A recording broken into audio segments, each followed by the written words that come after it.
Bonjour à tous, nous sommes toujours confinés à Marseille pour ce 10e jour.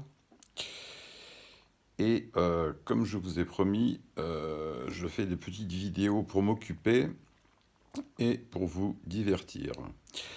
Alors, en termes d'occupation, j'ai travaillé ces jours-ci sur un projet que je trouvais intéressant dans l'idée, mais j'ai creusé et finalement euh, dans les conditions actuelles, je ne peux pas retenir ce projet. Alors, ce projet, c'est, je ne sais pas si vous avez entendu parler de appart solidaire, c'est-à-dire que Airbnb, avec le gouvernement, se sont coalisés pour mettre à disposition des personnels médicaux des appartements Airbnb. Alors, je trouvais l'idée intéressante, bien évidemment, en tant qu'administrateur de biens et gestionnaire. Je trouvais ça que c'était très bien. Je me disais, je vais m'occuper de ça sur Marseille. Euh, Comme ça va me permettre de sortir un petit peu.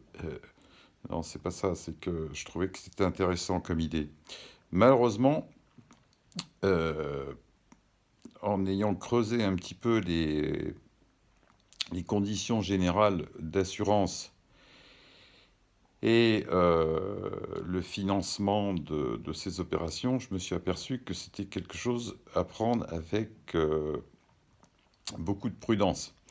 Au niveau des assurances, je me suis aperçu que Airbnb n'ont pas du tout changé leurs conditions générales d'assurance. Et ce qui se passe, c'est qu'ils ont quand même bien mentionné que n'étaient pas couverts toutes les contaminations liées au Covid-19. Ce qui est quand même extrêmement inquiétant, et en tout cas c'est très embêtant. Parce que, en fait, ce qui se passe, c'est que on peut imaginer n'importe quoi. On peut imaginer qu'une personne, personnel médical dans un appartement, contamine un voisin, une famille, etc., avec des morts. Enfin, il peut se passer plein de choses. Et ça, c'est très embêtant parce que Airbnb ne couvre pas. Airbnb, comme d'habitude, ne couvre absolument rien. Toutes les annulations ont été, des annulations des appartements dans les conditions normales, ont été remboursées intégralement. Et les autres, eux, ont une perte d'exploitation qui est totale. C'est encore nous, c'est nous qui encaissons tout le risque. Airbnb ne prend pas suffisamment de risques, euh, en tout cas au niveau des assurances. Ça, c'est un premier point. Deuxième point, dans les conditions générales, Airbnb explique que il y a un forfait qui est payé à l'hôte à hauteur de 50 euros par séjour, avec minimum 5 jours.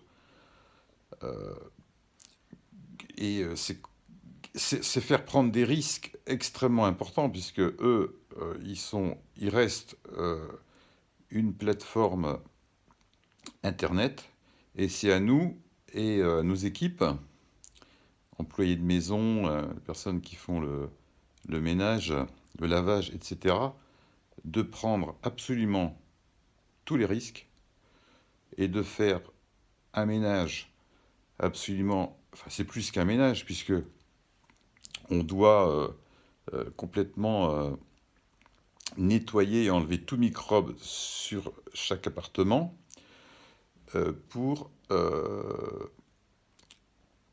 un forfait, un remboursement de 50 euros. Donc ça veut dire que c'est une pure perte. Donc une perte financière, une grosse prise de risque. En tant que gestionnaire administrateur de biens, je refuse de me lancer là-dedans, puisque s'il y a des problèmes, euh, automatiquement, je risque d'avoir ma société risque d'avoir beaucoup de soucis. Donc voilà, je le regrette. J'aimerais bien qu'Airbnb revoie sa copie, parce que ça a été fait dans la précipitation, à la va-vite. Enfin, comme beaucoup de choses actuellement, tout est fait dans l'urgence, hein, toutes choses égales. Je sais pas, sans parler de politique, etc. Mais en tout cas, enfin, je vous avertis, je trouve ça extrêmement dangereux, extrêmement dangereux. Souvent, je vous avertis, je vous conseille, par rapport au droit, qu'on n'a pas le droit de faire du Airbnb n'importe comment, qu'il faut avoir l'accord de la copropriété, qu'il faut scruter à la loupe les règlements de copropriété, que souvent les notaires et les avocats connaissent pas bien la législation qui est nouvelle, etc., etc. Alors, faites attention, là, vraiment, méfiance, méfiance, méfiance. Voilà. Bon, bah écoutez, on va essayer de trouver une autre idée. À bientôt.